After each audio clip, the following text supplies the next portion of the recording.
Welcome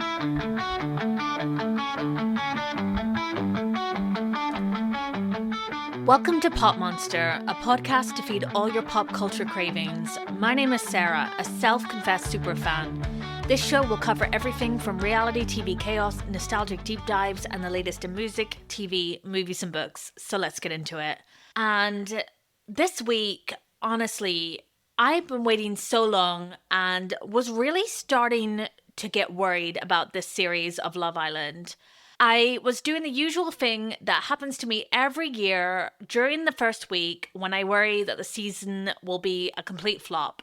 But now things are really kicking off, so I don't want to delay any further. Let's start with Thursday's episode, and I was already excited for this, but I didn't see any of this coming. I thought we'd just be dealing with the aftermath of the Simba and Angelista kiss, which we did, but then it felt like someone had slipped some bath salts into that challenge pool water, and things just started to turn into the purge. So we opened this episode with Angelista and Simba exiting the terrace after their first kiss, and she was right. It did feel like this was the walk of shame. I would absolutely crumble under the awkwardness of this moment. Everyone is just staring at them and there is silence. You could hear a pin drop. I'd have to be like Priya and just say hi while I'm getting all of these glares from everyone. But at least Angie has the support of all the ladies. The one thing that I'm really loving about this series is how united all of the women are. And I feel like part of the reason the boys are acting insane is because the girls get on so well. There's no cracks that they can exploit and slip through to manipulate or turn them against each other so that they can get away with more shit. Which is really refreshing compared to last year when Harry was getting away with daylight murder because the women were pointing fingers at each other rather than at him. So Angelista has a chat with Jasmine and I love this friendship. They're cute. She is feeling guilty about the kiss, and I agree with Jasmine here. She needs to get it over with and pull Opie for a chat sooner rather than later. She is ready to finally end things with him because kissing means a lot to her, and she is immediately all in on Simba now. And it feels like that sentiment is shared, at least for now, as he tells Tommy that she's now his number one priority. And I was happy to see Fitzy joining the two boys in the chat because I just hate when the OGs are just super cliquey with the newbies and they're all on an island of their own. So it was nice to see that Fitzy is helping to bridge that gap. Next, we had the chat between Angie and Opie, and this was tense. I felt such a sense of dread, and I wasn't even in this, but I wanted the earth to swallow me up. I really struggled to watch these really uncomfortable interactions, but I have to say Angie is pretty direct, and straight out the bat, she tells him about the kiss and that things are done between them. He gives her a passive-aggressive cool, says she's been lying to him and that she didn't care about his feelings, and to paraphrase, basically calls her a disrespectful hypocrite who can't take accountability for her actions. Now, I'm biased, I usually support the women, but I have to be honest. I do feel like Angelista used Opie to secure her place in the villa, but I can see both sides a bit here. The producers gave her nothing else to work with, and the same goes for him. Until the bombshells came in, he had no other options, and both of them just had to settle into this coupling of convenience. But I don't think she really had an issue with him wanting to get to know the bombshells. It was more how cringe and desperate and over the top he was acting with the boys, which made her feel a bit embarrassed.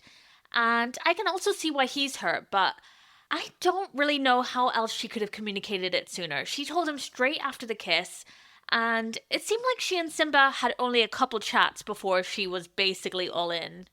Maybe I'm giving Angie a lot of leeway because I found that Opie can be quite disrespectful at times when talking to the women, and never seems to match that level of intensity with the guys.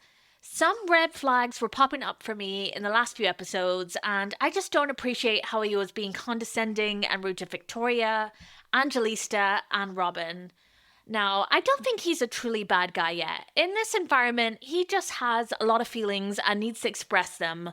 Like any performer, we learnt this back when we were watching Glee, but he doesn't seem to have the dark and disturbing nature of Aiden, because that guy is basically the Babadook for me and definitely has contempt for women. And I'm saying this with my full chest, knowing that I'm probably going to get some hate mail from Facebook mums. Anyway, Opie is now ranting to all the boys and wants to pull Simba for a chat immediately.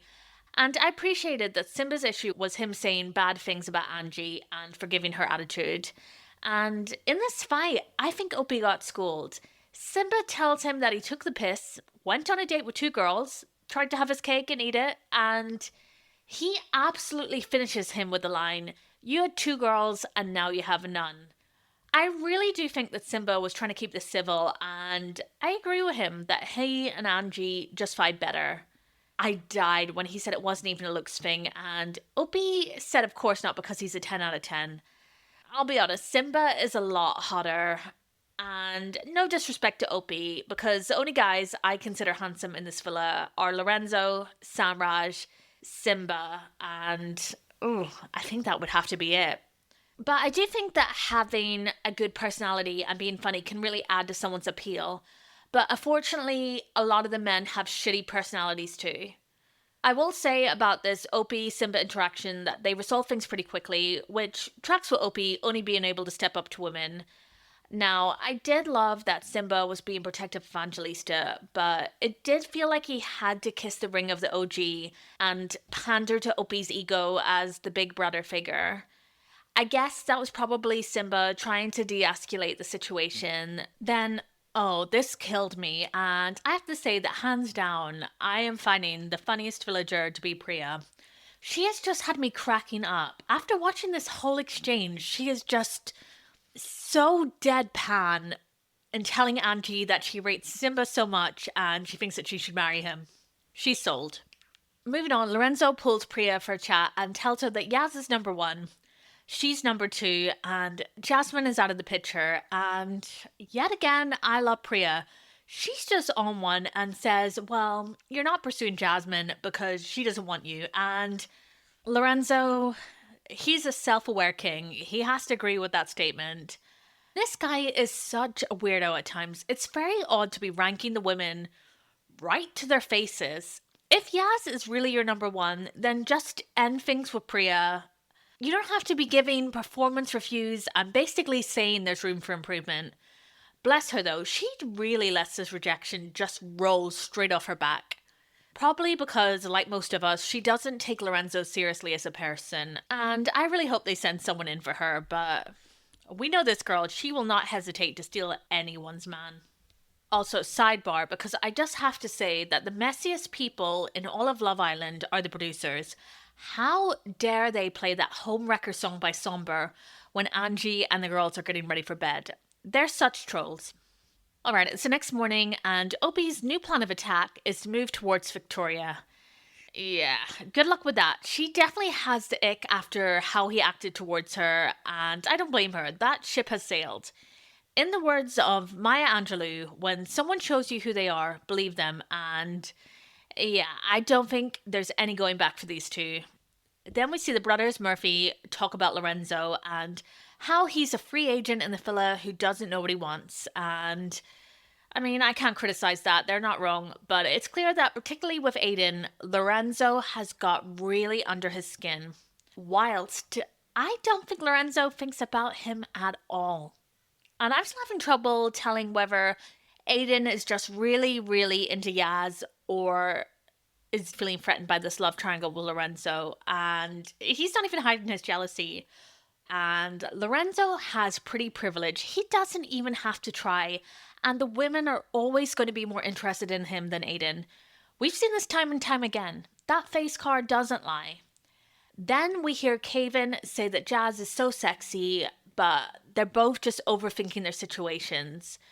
They definitely are with these relationships, but I would really appreciate it if Caven would use some different adjectives to describe Jasmine, rather than constantly using hot or sexy. I mean, don't get me wrong, goddamn she is.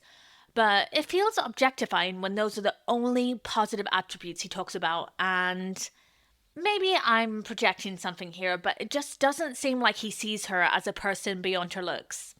That takes us to a challenge.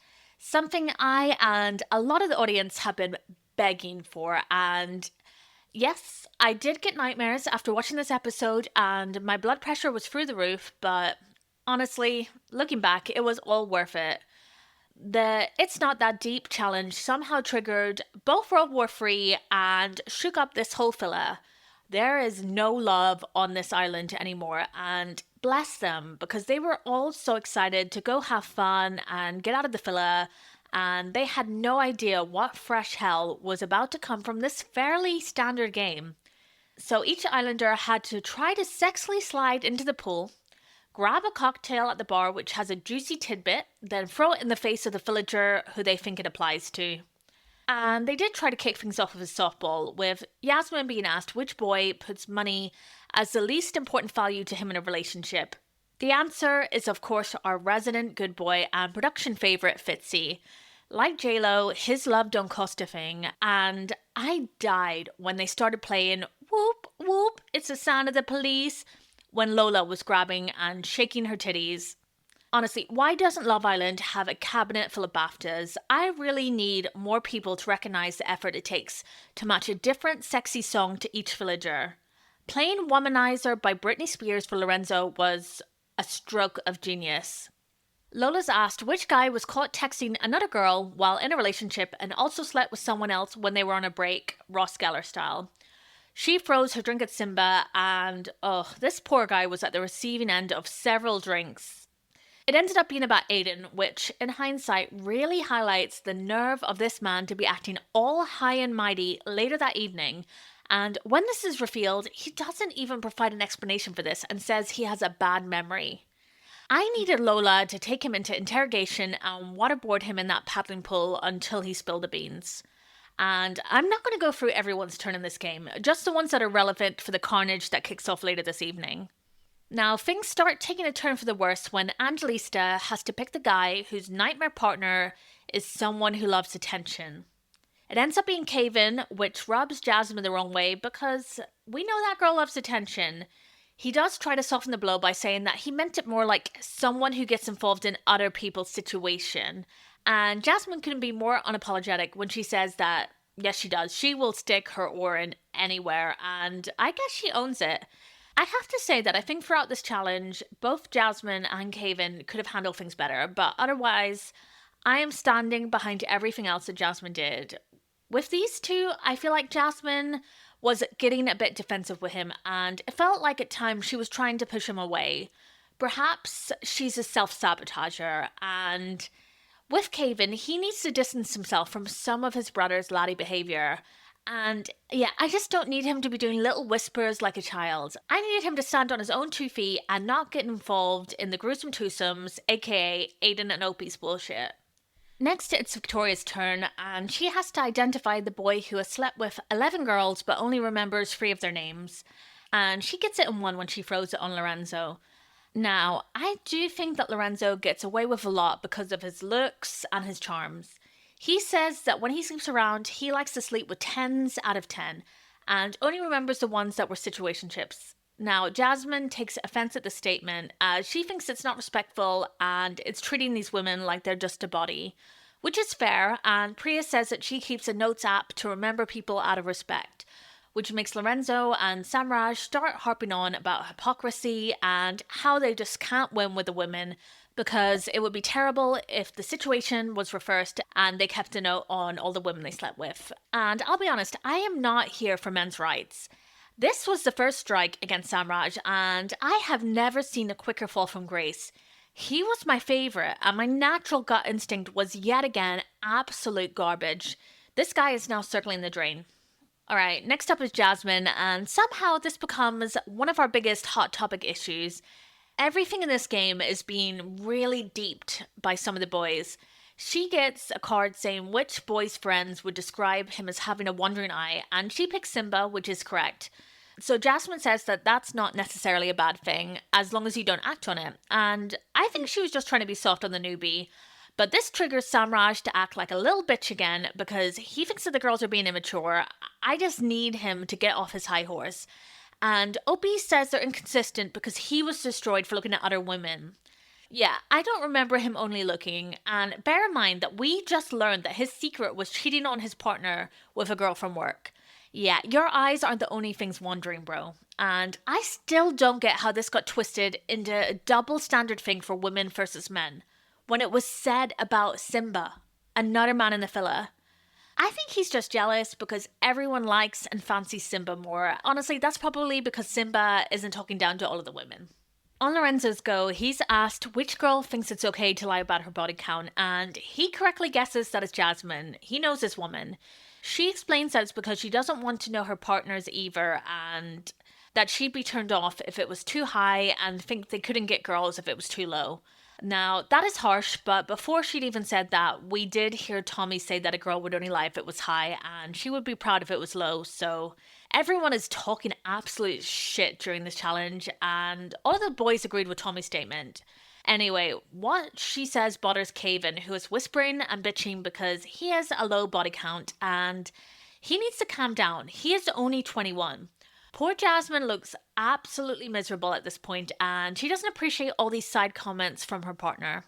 The final one I will talk about is when Aiden pulled out which girl wouldn't date a guy who earns less than her. He guesses Lola, which is right, but he decides to slowly pour the drink down her face, which seems a lot more menacing than just throwing it. Now, this highlights some potential cracks in our strongest relationship. Fitzy finds this shallow based on his own view about money, and I have to say, this makes him sound pretty naive. Obviously, there are much more important things in a relationship than money, I'm not saying that, but love making the world go round is absolute bullshit. This guy has already said he wants 4 kids, and based on her timeline, she wants to start building this family in 2 years when she's 30. They need to be realistic, especially when factored in maternity leave and how her career could be impacted. Alright, let's move past the challenge and onto the evening, and seriously, I had to physically restrain myself from booing and throwing popcorn at the TV. Ugh, these boys say they have a lot of bones to pick, and I'm with Ellie. I don't get what these boys are so vexed at. My new nemesis Samraj is ready to start his own male suffragettes movement and says they're all mugs. So the boys have unionized, they've decided that they don't want to be around the girls, and have chosen to give them the silent treatment. Now, in relationships, this is my one non-negotiable. I think it's manipulative, and I just can't deal with people who sulk. It's childish and shows really poor communication skills, and I'm not saying that people can't take time to themselves to calm down. They just need to clearly communicate that. But this felt like they were using that silence to punish the girls, humble them, and take them down a peg or two so that they'd be the ones back in control. Caven pouts and says that the girls were immature, and Jasmine has my absolute favourite line of the episode when she says, "Is it? Yeah. Anyway, Lorenzo, can I grab you quick?" So she has to sit down with Lorenzo, and honestly, these two are getting back together. And while I don't think that Caven is a perfect match, I don't think Lorenzo is the answer. Anyway, they clear the air pretty quickly about their little spat in the challenge about him not remembering the names of people he slept with. Lorenzo says that it's not a disrespect thing, but he just has a bad memory and doesn't remember his past. Yeah, get this boy booked for an MRI stat. I'm genuinely concerned, but regardless, this man is blessed by the angels and somehow always comes out on top compared to the way the other men are acting. It's making him look like he's some kind of feminist icon. I think Jasmine summarized things pretty perfectly when she said the boys don't understand the double standards that women live with every day. Yes, no notes. Men and women face different prejudices and discriminations. So some things are different when they're said about a man versus a woman and vice versa. I just wish all the guys could have heard what she had to say. Again, something I loved was just how unified all the girls were and how none of them caved when talking to the boy they're coupled with. Mika has no fucks to give. She tells Samraj that this is bizarre behavior and the dumbest shit. Yeah. Another great read, no notes, and he thinks the girls have a herd mentality. Yeah, like how all the guys agreed to sit in a corner, sulking and wanking each other off. I've never seen someone fumble everything as quickly as Samraj. He had me fooled, but I'm really starting to see his true colours, and Mika seems done with him too, but I don't know if she was ever that bothered about him. She just does not seem to like this man and is so over it. Throughout this whole evening, I've been the most disappointed in Samraj because I honestly didn't really think that much of Opie or Aiden to begin with. They're both quite overt with their messiness and general misogyny, which definitely doesn't make it okay, but I kind of knew what I was getting with them. Now, with Samraj, I feel like he was trying to act like he was some respectful good guy, which we've now learned is bullshit, and there's just something so sinister and calculated about that. The call is coming from inside the house, and yeah, it's hard to trust men. Next, we have little baby Aiden whining to Yasmin that she should have more sympathy for him, that the girls have double standards, and how Jasmine has been grilling him. And upon hearing her name, she storms over, and this quickly becomes a war zone with everyone yelling at everyone. Naturally, Aiden is getting backed up by Opie, with Samraj piping in and trying to act like this is them saying that men can't have feelings. Yeah, those three can definitely get fucked. Oh, and then here he goes again. Opie just can't handle himself when there's a woman present that he can talk down to. When Priya is talking and trying to support Jasmine, he says, "That's rude, Priya. You need to chill." He's condescending, and she was speaking so calmly. This is gaslighting 101. Jasmine says that Aiden's a bitch. Agreed. I don't need to hear him talk to women anymore either. Oh, I'm getting riled, and I need to do some meditation after I finish recording. Throughout this, Lorenzo wants to check on Jasmine. He pulls her aside for a chat, and I actually really support these two being friends, but I don't think he has much more than that to offer. Jasmine is realizing that she's with a child and has gone off Caven now, and yeah, this was harsh, and I worry for her when this will no doubt be replayed during some kind of movie night. Yeah, I reckon Lorenzo can add her back into his ranking system. She thinks he respects her as a woman compared to Caven. Alright, let's not get carried away now, Jasmine, but I do love how chilled he is and that he just doesn't give a fuck about any of the other boys' feelings. Now, after seeing Jasmine with Lorenzo all night, I'm sure that Caven can see the writing on the wall, so he wants to clear the air between them. He feels like she completely switched when she heard his card. But she says this is who she is, and she's opinionated. She feels like he was being laddie and took every opportunity to drill her out. Now, again with this situation, I feel like they both could have handled this better, although I can't blame her for worrying about potentially how much he's going to be like his brother. She wants him to back her in public, then pull her aside in private to discuss it further if he has any issues, and I think this is honestly how all relationships should work. Very little gets resolved here, but I'll get back to them in a bit, which is a stark contrast to Sean and Lola. They have a very mature conversation about their misunderstanding around money. These two are the only actual adults in the villa, so they resolve things quickly, and it does seem like they actually care about each other. Clearly this couple is head and shoulders above everyone else, and I can really see them working out long term. Okay, let's all do a woosah for 1 second. Breathe in, breathe out, because I need to prepare myself. I'm about to discuss the two most infuriating conversations of Wednesday's episode. First up, we have Priya and Samraj, and my queen took the name of this challenge to heart. It just wasn't that deep to her, whereas Samraj quite arrogantly asks if they can have a conversation where she actually listens to what he has to say. Priya asks why he was drilling her on the notes app that she keeps, because that's her own private thing and has nothing to do with him. He keeps doubling down on how he thinks the list is weird, and yeah, I think it's weird that this is the hill he wants to die on. It'd be one thing if this list was like trophy collecting and she was sharing it around, but it's private to her, and she even says that she includes their phone numbers because God forbid something happens, and I think it's pretty responsible to keep tabs on these things. There could be STDs, and women are the ones who have the risk of getting pregnant.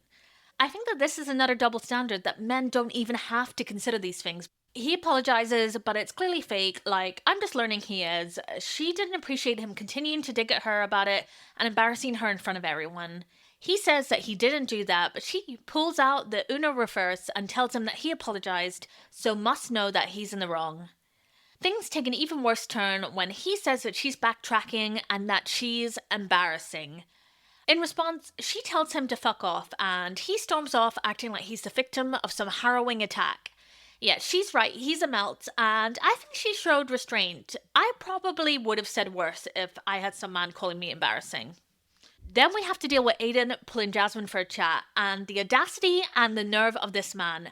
I just don't know who he thinks he is, to try to lecture and chastise her for her behaviour. She even starts this conversation apologizing because she misheard him and thought he'd said her name multiple times in his conversation to Yaz. And I can understand the confusion with the whole Yasmin Jasmine situation. He tells her that if it was him, he wouldn't want to be with someone like her. What is he hoping to gain with this conversation? Fine, she doesn't want you anyway, fuckface. Nobody cares if you want to be with them. Honestly, she said she's not surprised that he wouldn't want a woman like her. She's not for him, and maybe not for his brother either. Yeah, this guy is a little baby back bitch. He says that he finds her off-putting, and I just have no words. This guy needs some self-reflection because he is repulsive. And Jasmine has reached her breaking point this evening. At least when Jasmine is crying in the makeup room, she has Priya to hug and check on her.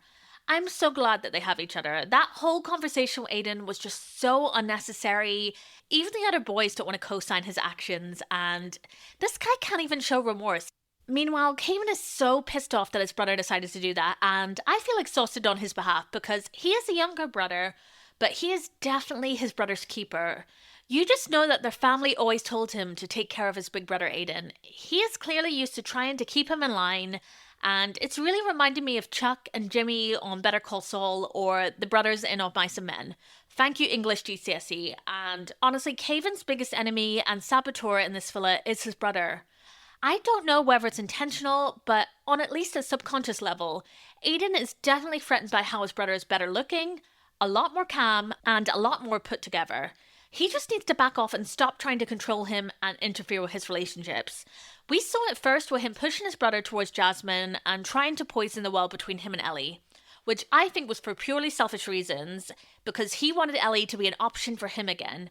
Now he's feeling threatened and uncomfortable with Yaz getting to know Lorenzo, so by pulling his brother away from Jasmine, I think he's hoping that her and Lorenzo will gravitate back towards each other and help him to secure his own relationship. I know he seems like a complete and utter idiot, which he is, but I also think there's something very manipulative about him, and you don't need to be the smartest person in the room to be able to be manipulative. The episode closes with Kaven apologizing to Jasmine on his brother's behalf and says that he doesn't share his opinion. They hug and make up, but I think this has definitely caused some damage in their relationship. Jesus, just taking account after this episode, I don't even know if I like any of these boys. Maybe Fitzy, Simba, and I can't believe I'm saying this right now, but Lorenzo. And I think that's just because the majority of them didn't speak or act outright insane. Everyone else I'm done with. At times it was hard to watch, but this is hands down the best episode so far this series. It was just one fight after the other. There were little fires everywhere. Alright, let's move on to Friday's episode when we need to start putting these fires out. They all wake up and are ready to put this under the bridge and move on. God bless them, because that just couldn't be me. I am clearly a lot pettier than them and would be holding some of these grudges until my deathbed. Maybe for them it's more of a case of forgiven but not forgotten, as I guess they are stuck living in this villa together. Opie is desperately trying to raise the terrible vibes in the villa. He says that everyone is friends again and can't wait for the evening. Yeah, that's some famous last words. Okay, let's move on to the apology tour. It is time for some conflict resolution. First up, Aiden pulls Jasmine to the sunbeds, and honestly, this is some absolute bullshit. He opens with, obviously last night was a bit eventful, and immediately starts doing that thing where someone pretends they're apologizing while also making it clear that they don't think they did anything wrong. The closest he gets to accountability is saying that he found her reaction off-putting, but that his opinion doesn't matter because they're not together. Yeah, no shit. What frustrated me is that Jasmine is actually trying to meet him halfway. She says that she has a little sister too, so she can understand his perspective and that he's entitled to his opinion. I thought she was being incredibly reasonable, and I really respect her for not just accepting his nonsense, because I think I would have just nodded and said sure at his bullshit apology just to get away from him sooner. She tells him she doesn't buy that he didn't mean it badly because his attitude suggested he simply didn't give a fuck. Yep, and I can completely agree with her that a lot of the men in this villa aren't comfortable with women who have strong opinions. Then Aiden hits us with the classic, well, the reverse could be said about you. Sir, are you insane? This is why I get so irritated when men start screaming about double standards. Men with strong opinions are inescapable. Society was basically built by men confidently making sure that we know their opinions on everything. Meanwhile, my favourite part of this whole entire exchange is that Yaz and Kaven are watching from the sidelines. Neither of them has any faith whatsoever that Aiden is capable of navigating this conversation because they both know that he's a complete moron. This whole thing felt like an apology he knew he had to give the cameras, rather than one he genuinely meant. At least it seems like Jasmine and Kaven aren't going to let this impact their relationship, but I think that this is just a band-aid for a bigger issue. These two are not compatible long-term, although I hope they can still have a lot of fun for this summer fling. Next up, Samraj pulls Priya for a chat, and compared to the fresh hell of that last conversation, this feels much more productive because Priya is an adult. They both apologise, and I guess this conversation was mostly fine, but then Samraj starts talking about how he always preaches to the boys about taking ownership and accountability, and now I'm petrified that he's going to try and start a self-improvement podcast. Ugh. Finally, we check in with Mika and Samraj, and I'm starting to understand more and more why this couple was getting ignored in the edit. There is absolutely nothing here. At least from Mika's end. She views him as a friend and cared about his feelings when he was upset after the fight with Priya. But she is clearly just biding time with him until someone comes in who she's actually interested in. And I think he knows this on some level, and the lack of progress in their relationship was the trigger for some of his outbursts the previous night. That's my theory, but I do find Mika hard to read, and I have a terrible track record. Now let's move on to the fake love triangle between Sam, Victoria, and Namibia, which wasted a lot of her time this episode. So Sam starts to realise that Namibia has shown zero interest in him since the recoupling, despite all of his grand gestures, including morning coffees and a rose. So she decides to pull him for a chat to end things, which he already saw coming, and they end things fairly respectfully. I was impressed, but maybe my standards have dropped considerably after the shit show that was the night before. This closed door opens a window for Victoria to rekindle whatever is going on between her and Sam. Now, I've watched a lot of forced, dead conversations with zero chemistry this season, but this has to take the cake. You're really scraping the bottom of the barrel when your flirtation is based around your teeth, whether you've had braces, and general oral hygiene. Painful. I would much rather watch a scene between Angie and Simba, who are sitting right next to them, putting sunscreen on each other and acting like an old married couple. Over to the hideaway, and I'm sorry, I feel like I'm being so negative, but it's a sad state of affairs when Sam is this season's hideaway Helena. Anyway, he says he couldn't stop thinking about the kiss they had on the terrace. This man, he lies. I clearly remember him saying to Namibia at the time that he wished the kiss was with her instead, and I just don't buy either of them being interested in each other. But we get to witness another kiss between them. He says she tastes like oranges, and his nose is absolutely covered in her brown lipstick. Beautiful. They think the only person not happy about this development would be Opie, but I think Opie is not happy because it's been a week and he still hasn't kissed anyone, even in a game. Now, I'd completely forgotten about this, and you can tell that he's impacted by this experience not matching his expectations. Okay, let's move on to our other love triangle, which looks like the reincarnation of Edward, Bella Jacob when we compare it to whatever Sam has going on. We have the Aiden, Yasmin, Lorenzo predicament, which I think boils down to something pretty simple. Now, maybe I'm being cynical and Yasmin isn't actually this calculated, but I believe this all comes down to strategy and Yasmin playing the best hand to ensure her survival in the villa. Basically, I think it's clear that Yasmin is definitely more attracted and interested in Lorenzo. Although I get that Aiden brings the comfort at home, Lorenzo is more of a wild card, so it's a big risk for her to gamble on choosing him because that guy is fickle. No one can read him and he could drop Yaz at any moment depending on what he's had for breakfast. Whereas Aiden is definitely more of a safe bet. He'll definitely graft for attention from bombshells and no doubt hook up with someone else in Casa. But at least on paper, will stay loyal to Yasmin and pick her in any recoupling ceremony. Although if she chooses Lorenzo over him, it's likely that Aiden, out of spite, will backtrack and start things up again with Ellie. Anyway, in this episode, Lorenzo pulls Yaz for several chats where it seems clear that she's definitely still open to getting to know him, but things are still complicated as she's very close to Aiden and they're sharing a bed. Honestly, every chat between these two is dead, and maybe it's just me, but I'm struggling to detect any chemistry, and based on my own incredibly biased opinion, I think that he and Jasmine are a better match, but I will root for these two if it results in peak chaos with Aiden going apocalyptic. I also want Aiden to suffer some consequences because I find the way he wants to dictate and have full insight into Yaz's chats to be a little bit controlling. When Lorenzo goes to have a chat with the gruesome twosome, aka Aiden and Opie, he is given a reminder about making sure to give Aiden a heads up if he wants to kiss or pull her to the terrace. Yeah, I'm with Lorenzo. This is getting awkward and it's fucking weird.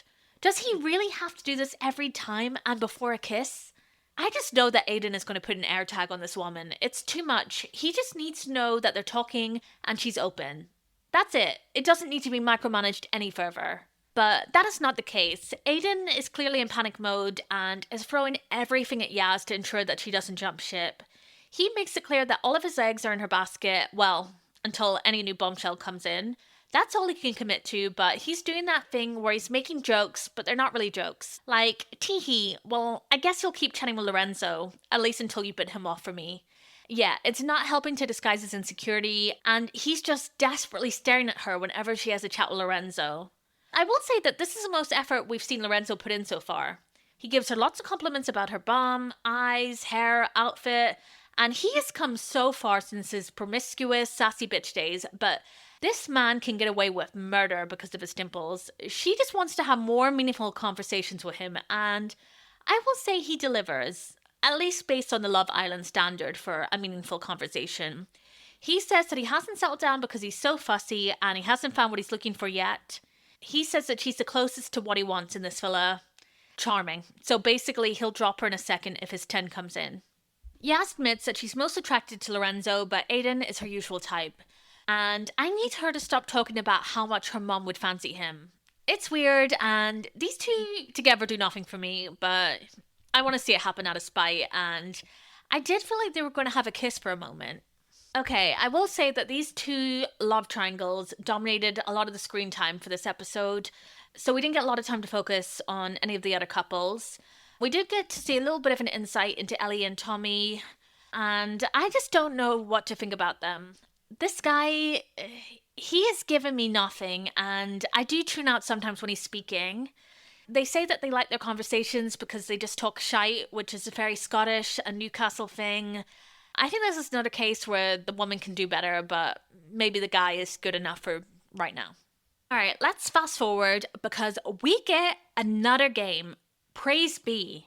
I didn't think we'd get something so soon after last night's challenge, and no budget has been spared. This time it is truth or dare with a breeze block.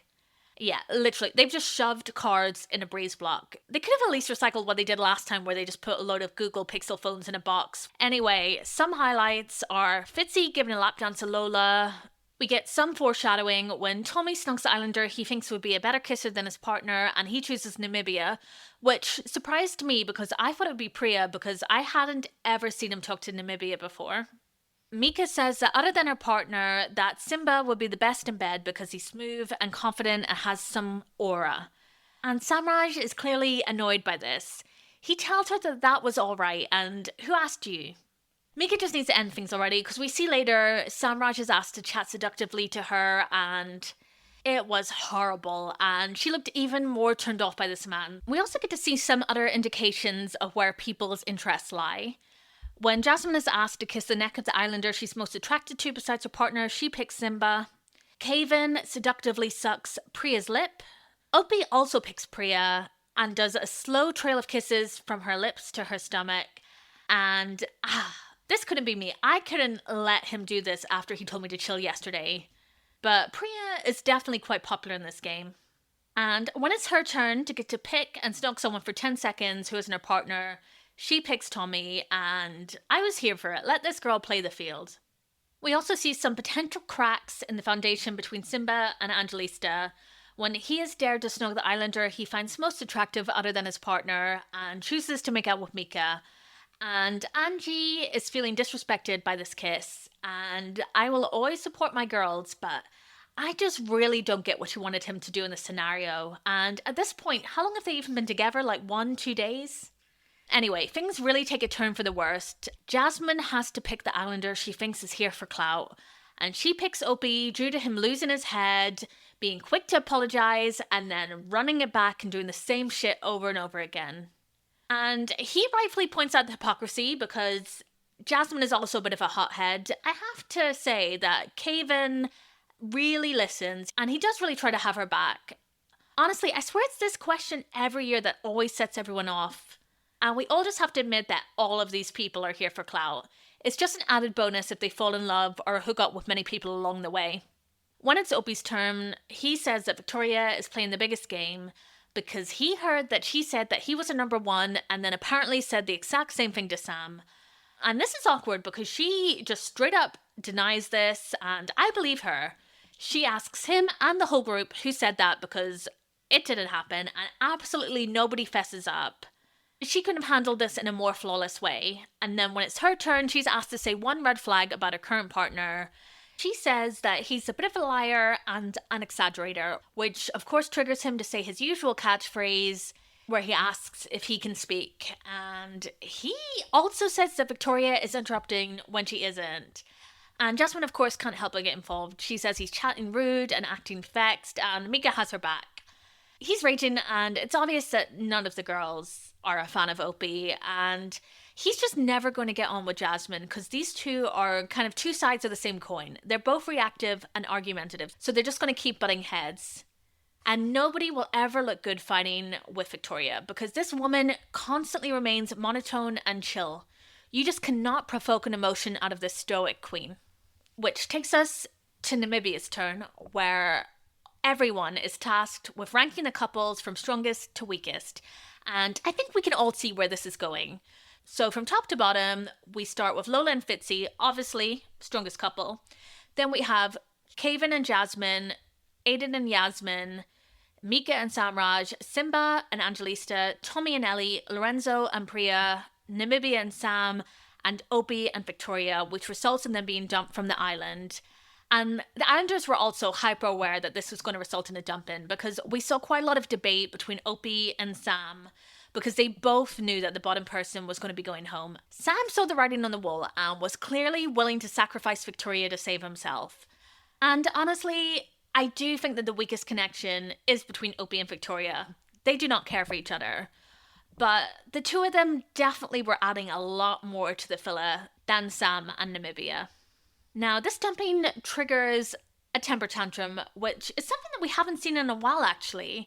And I find this refreshing because I hate when everyone's like, oh, it's so okay, when you can tell that internally they're raging.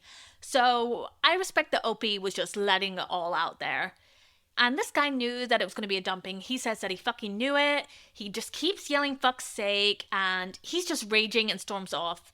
And I think him going is a big loss for the filler, but I think for his sake, this is what needed to happen because this guy's just been taking L after L and I think this is what's best for him. Fitzy has to go comfort Opie, and again, producers, how dare you play I am the villain of your story while Opie is crying. When we get to his goodbyes, Angie hugs him and says it was nice meeting him and that she hopes he enjoyed his time. Jesus, that was just so impersonal and cold. It was more heartfelt when Aiden said he knew they'd be bros when they looked into each other's eyes and then Opie slipped over. Even Lorenzo gets a bit emotional and is shocked by the liquid leaking out of his eyes. This little Pinocchio is turning into a real boy at the age of 27. With all that being said, I think this environment wasn't good for Opie's mental health and it just wasn't bringing out the best in him. He had a hard time with things and the last few days really felt like a struggle. I just hope that he really has a good support system for when he gets out of here. And I think he should really focus on his theatre career. Okay, I would like to take a second just to apologise for this episode being released a little bit later than usual and also for how severely hay fever has impacted my voice. Just when I thought I couldn't get more nasal, I managed to do it. And I'm going to cover my recap of Sunday's episode later this week when I release part 1 of week 3. Because I just haven't had a chance to get to it yet, unfortunately. I've been really busy this week with family visiting. So that wraps up part 2 of week 2. But like I said, I'll be back and releasing a new episode on Thursday, covering all the episodes from Sunday all the way through to Wednesday. Thank you guys so much for listening. If you liked what you heard here, please subscribe to the podcast on Apple, Spotify, or YouTube, and consider leaving a review on Apple Podcasts. It really helps new people find it. You can also find me on Instagram at PopMonsterPod, and please DM me there if you have any ideas for things you'd like me to cover in future episodes. And again, thank you guys so much and have a wonderful rest of your day.